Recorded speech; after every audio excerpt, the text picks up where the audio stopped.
al cierre del 2023 hay más de 2.000 obras paralizadas a nivel nacional. ¿Por qué esta magnitud de obras y por qué nos avanzan?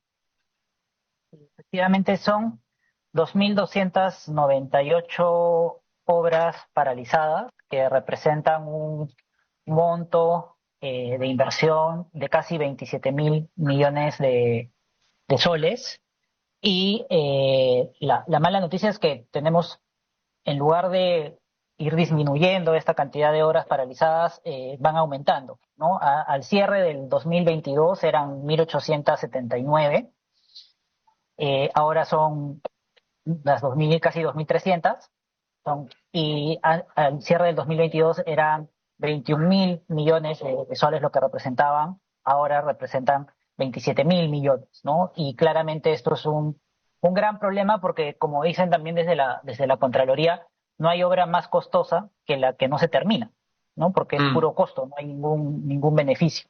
claro, Ahora, sobre por qué es esta situación, bueno, vemos que las principales causales son el incumplimiento del contrato y la falta de recursos financieros. Ahora, estas dos, diría, tienen a su vez una motivación, que es una mala programación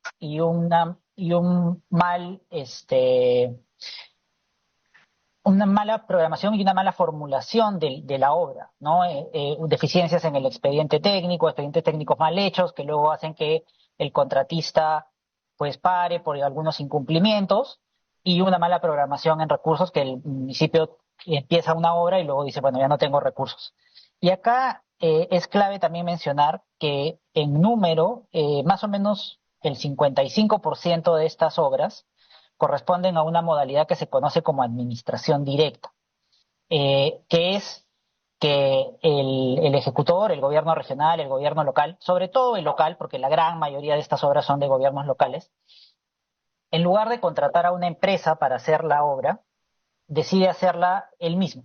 Y entonces ya. contrata, por un lado, el material de construcción, por otro lado saca una orden de servicio para contratar a algunos albañiles que puedan hacer la vereda, la pista, la obra que fuera. Y esas son la mayoría de obras que están paralizadas, ¿no? Mm, Milton Mongese, que es director en Vidensa, analizaba el caso y él encontraba que los municipios apelan a este tipo de obras por tres razones. Uno, por la idea de crear empleo, ¿no? Como contrato gente, puedo contratar gente allegada o gente de claro. la Me dices localidad. que es una forma de clientelismo, entonces. Exacto, ¿no? Que el objetivo de la obra pública no es crear empleo, el objetivo de la obra pública es cerrar la brecha de accesos y se debería Sí. hacer de la manera más eficiente posible, no bajo la lógica de crear empleo, ¿no? Y obviamente también hay un tema de falta de transparencia y discrecionalidad del alcalde en este caso, porque él es el que decide a qué empresa le compra el material de construcción, a qué empresa le compra el fierro, a quién contrata como albañil. Y entonces estas obras al final quedan paralizadas y representan un porcentaje importante en número al menos de las Ajá. obras paralizadas. Bueno, pero Y de además hecho, si contratas obreros que no están calificados, supongo que disparas los costos, si demoras la obra con mayor sí, razón, ¿no?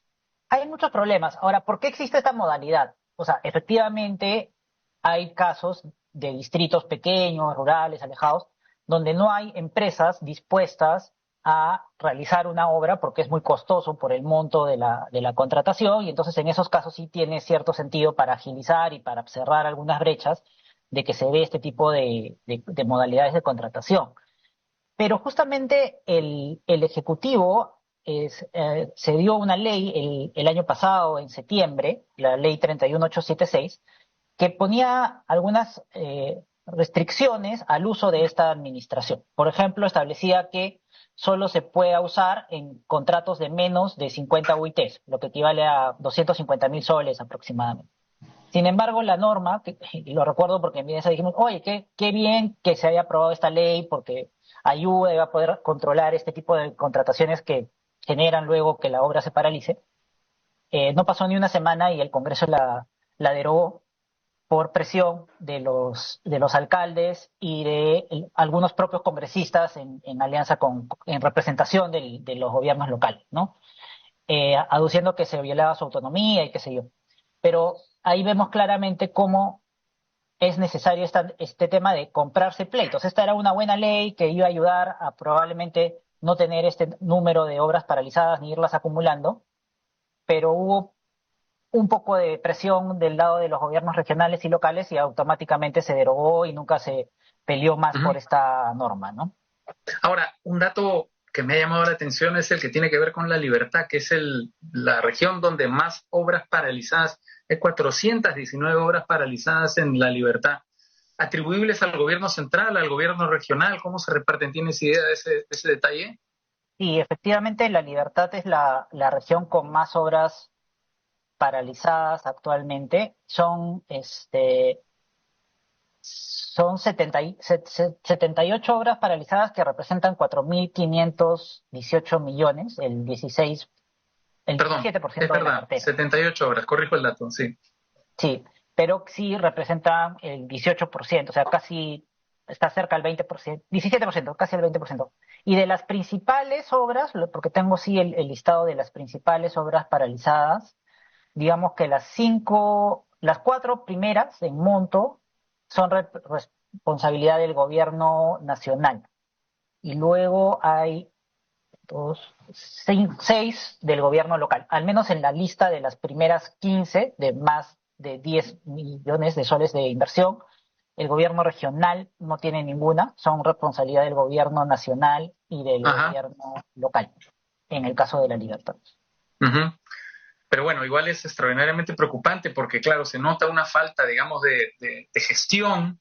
Esto denota falta de gestión, ¿verdad? Es decir, Sí, falta de la posibilidad de dedicarse a administrar, a ejecutar obras, digamos, a resolver los problemas de los peruanos, que es una de las funciones prioritarias, primordiales, no pensaría que no hay ni siquiera que decirlo, del Ejecutivo, ¿no?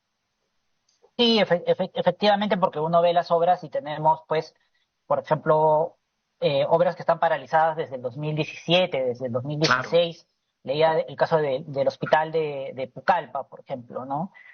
Paralizado desde el 2016. Y uno dice, o sea, el nivel de servicio que existe de salud en Pucallpa, más bien te da la urgencia que tienen por resolver ese problema y por fallas, como decía, en la programación, en la elaboración de los expedientes y también está metido ahí, lamentablemente, la corrupción. La corrupción. Se ve afectada la ciudadanía que no puede tener el servicio, ¿no? En este caso de salud.